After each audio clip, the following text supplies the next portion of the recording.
요즘 단순한 굿즈가 아닙니다. 이건 이제 투자이자 자부심입니다. 한정판이 뜨면 1분 컷 매진, 리셀가는 몇 배까지 폭등. 도대체 왜 이렇게까지 열광하는 걸까요? 오늘은요, 대한민국을 넘어 전 세계 팬덤을 미치게 만들고 있는 K-팝 굿즈의 세계를 제대로 파헤쳐 볼 거예요. 단순한 팬심이 아닙니다. 지금 이 굿즈 시장, 연 1조 원을 돌파하는 진짜 산업 얘기입니다. 일단 기초부터 짚고 갑시다. 굿즈가 뭐냐고요? 원래는 영어로 그냥 상품이라는 뜻인데 지금 우리가 부르는 굿즈는 좀 달라요. 특정 아티스트나 IP를 기반으로 만든 한정판 공식 상품을 굿즈라고 부르죠. K-팝 굿즈의 역사를 잠깐 보면요. 처음엔 단순했어요. 포스터, 엽서, 사진집, 응원봉, 기념품 수준이었습니다. 하지만 지금은 다릅니다. 예전엔 이걸 아까워서 어떡했어 하고 모셔두는 게 국룰이었다면 2026년 지금은 일상 속에 스며드는 굿즈가 대세입니다. 팬이 아닌 사람들도 탐낸다는 요즘 가장 핫한 굿즈 트렌드, 지금 바로 정리해드립니다. 첫 번째 키워드는 바로 실용성입니다. 요즘 굿즈는 말 안 하면 연예인 굿즈인지 모를 정도로 디자인이 세련됐어요. 예를 들어볼까요? 최근 화제가 된 한 가수의 굿즈는 아예 전문 브랜드와 협업한 포엣코어 스타일의 뿔테 안경과 머플러였습니다. 지적인 이미지를 강조하면서도 평소 출근할 때나 학교 갈 때 써도 전혀 어색하지 않죠. 이제는 단순한 소장용을 넘어 내 일상을 함께하는 라이프스타일 아이템이 된 겁니다. 내 가수가 고른 취향을 공유한다는 느낌. 이게 바로 요즘 팬들의 심장을 저격하는 포인트죠. 특히 임영웅의 굿즈는 중장년층까지 소비층을 넓히며 세대 초월 굿즈라는 새로운 시장을 만들었습니다. 포토카드, 여전히 부동의 1위. 응원봉 콘서트장의 상징. 키링 가방마다 주렁주렁. NFC 앨범, CD는 이제 안녕.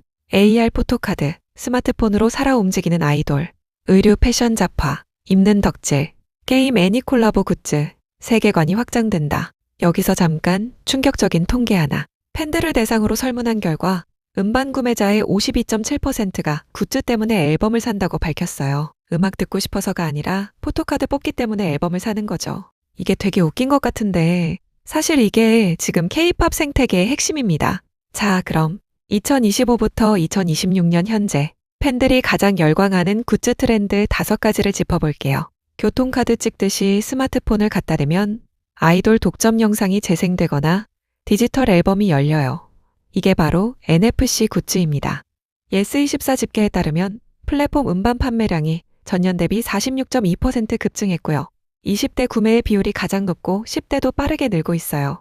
왜 이게 뜰까요? 친환경이기도 하고요. CD 플레이어가 없는 세대가 주 소비층이 된 거예요. 더 이상 CD는 틀 수 없지만 스마트폰은 누구나 있으니까요. 아이돌 포토카드에 앱을 연동시키면 멤버가 살아서 움직이고 말을 하는 AR 카드. 이게 이미 현실입니다. 이 트렌드가 먼저 자리 잡았고 이제 전체 K-팝 굿즈 시장의 표준이 되고 있어요. 특히 버추얼 아이돌 플레이브 팬덤에서 이건 진짜 신선했어요. 아일리시 미니 3집을 낼 때 가수들이 무대에서만 쓰는 인이어 모니터 형태로 앨범을 만들었거든요. 팬들 반응이 어땠냐고요? 내가 진짜 아이돌 된 기분이다 라는 후기가 쏟아졌죠. 굿즈가 단순한 소장품을 넘어서 경험을 파는 시대가 됐다는 증거예요. 이건 아이돌 공식 굿즈가 아니에요. 그런데 더 화제입니다. 맥도날드는 BTS에 이어 뉴진스와 콜라보해서 패키지를 출시했고요. 광동제약은 르세라핌 한정판 비타오백을 내놨는데 병 라벨이 잘 안 떼어진다는 팬들의 피드백에 즉각 스티커를 추가해서 완판 대란이 났어요. 파파존스는 아이브 포토카드를 피자 주문 시 증정하는 이벤트를 했고요. 브랜드 입장에선 팬덤이 소비자가 되는 거고 팬 입장에선 일상 속에서 굿즈를 만나는 거예요. 이게 지금 콜라보 굿즈 트렌드의 본질입니다. 조사 결과 89%의 팬들이 일반 굿즈보다 한정판 굿즈에 구매 욕구를 더 강하게 느낀다고 했어요. 예약 판매 기간에만 증정되는 미공개 포토카드, 오프라인 팝업에서만 파는 굿즈, 투어 도시별로 다른 버전. 이건 단순한 마케팅이 아니에요. FOMO 놓치면 안 된다는 두려움을 자극하는 심리 게임입니다. 요즘은 아예 굿즈 투자라는 말도 나옵니다. 10만 원에 산 굿즈가 50만 원, 100만 원까지 오르는 경우도. 이제 굿즈는 팬심 플러스 경제가 결합된 시장입니다. K-팝 굿즈 검색량은 지난 5년 중 올해가 가장 높은 수준을 기록했어요. 구글 트렌드 기준 2019년 대비 2.5배 이상 성장한 거고요. 하이브, SM 등 국내 주요 엔터테인먼트사의 굿즈 매출은 올해 처음으로 연 1조 원 돌파가 예상되고 있습니다. 이게 얼마나 큰 거냐 하면요. 중소기업 수십 개가 먹고 사는 규모예요. 그리고 여기서 한 가지 더. 이 시장은 대기업만 먹는 게 아니에요. 팬들 스스로 만든 자체 제작 굿즈 시장도 어마어마합니다. 팬 아티스트들이 포토카드, 굿즈, 응원 소품을 직접 만들어서 팬미팅 현장이나 온라인에서 판매하는데 이게 이미 하나의 서브 경제권을 형성하고 있어요. 근데 솔직히 말해볼게요. 굿즈 문화 마냥 아름답기만 하지는 않아요. 포토카드가 랜덤으로 들어있으니까 원하는 멤버 카드를 뽑으려면 앨범을 여러 장 사야 해요. 그러다 보면 누군가는 앨범 100장을 사고 내용물은 다 버리고 포토카드만 챙긴다는 얘기도 나옵니다. 실제로 팬들 사이에서도 이 부분을 자성하는 목소리가 나오고 있어요. 윤리적 소비, 즉 환경과 지속 가능성을 생각하는 팬들이 늘어나고 있고 그래서 친환경 앨범, 무CD 앨범 트렌드도 생겨난 거죠. 대학생 기준으로 1회 굿즈 구매에 5만 원 이상을 쓴다는 비율이 35%입니다. 전체 27%는 오픈런 경험이 있고요. 물론 이건 자기가 원해서 하는 소비예요.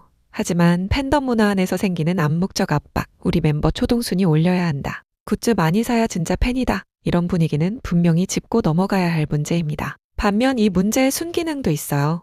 내가 원하지 않는 멤버 포토카드는 중고로 팔고 원하는 걸 교환하는 굿즈 교환 문화가 엄청나게 발달했거든요. 중고나라, 번개장터, 그리고 엑스트위터 기반의 교환 커뮤니티에서 매일 수만 건의 굿즈 거래가 일어납니다. 이것 자체가 또 하나의 팬덤 연결고리가 되고 있어요. 그렇다면 굿즈 시장은 앞으로 어떻게 진화할까요? 트렌드 분석가들이 꼽는 2026년 이후 굿즈 키워드 3가지를 소개할게요. 굿즈가 이제 소장품을 넘어서 인테리어 소품이 됩니다. 데스크테리어 책상 위를 꾸미는 문화와 결합한 굿즈들이 인기를 얻고 있어요. 단순히 서랍 속에 쌓아두는 게 아니라 방 한쪽을 아티스트로 채우는 시대가 된 거죠. AI 취업난, 경기 불황으로 지세대가 전반적으로 불안감이 높아졌어요. 그래서 만지면 마음이 진정되는 소품, 손으로 꾸미는 DIY 굿즈, 힐링 요소가 담긴 아이템들이 주목받고 있어요. 굿즈가 단순한 팬심의 표현을 넘어서 정서적 위안의 도구가 되는 거예요. K-팝 IP는 이제 애니메이션, 게임, 드라마로 뻗어나가고 있어요. 아이돌의 세계관이 콘텐츠로 확장되고 그 콘텐츠에서 또 굿즈가 나와요. 팬들은 단순히 노래를 듣는 것을 넘어서 아티스트의 세계를 직접 체험하는 굿즈에 더 큰 가치를 두기 시작했습니다. 오늘 우리가 살펴본 굿즈의 세계 어떠셨나요? 포토카드 한 장, 응원봉 하나가 그냥 물건이 아닙니다. 그 안에는 팬과 아티스트의 관계, 수백만 명의 감정, 그리고 1조 원짜리 산업이 담겨 있어요. 덕질이라는 말을 가볍게 여기는 분들도 있지만 내가 좋아하는 것에 진심을 쏟고 그 안에서 커뮤니티를 만들고 함께 기쁨을 나누는 것, 그게 굿즈 문화의 본질이라고요. 다만 나를 지키면서 덕질하는 것도 중요하겠죠? 앞으로 굿즈는 더 진화합니다. 이제 팬덤은 소비자를 넘어 시장을 만드는 존재가 됐습니다. 굿즈는 더 이상 기념품이 아닙니다. 그건 팬의 마음이고 시간이고 그리고 하나의 문화입니다. 여러분이 최근에 산 굿즈 중에와 최애템은 무엇인가요? 제발 이런 굿즈 좀 만들어줬으면 좋겠다 하는 아이디어가 있다면 댓글로 마구마구 남겨주세요. 저는 다음에도 더 핫한 트렌드로 돌아오겠습니다.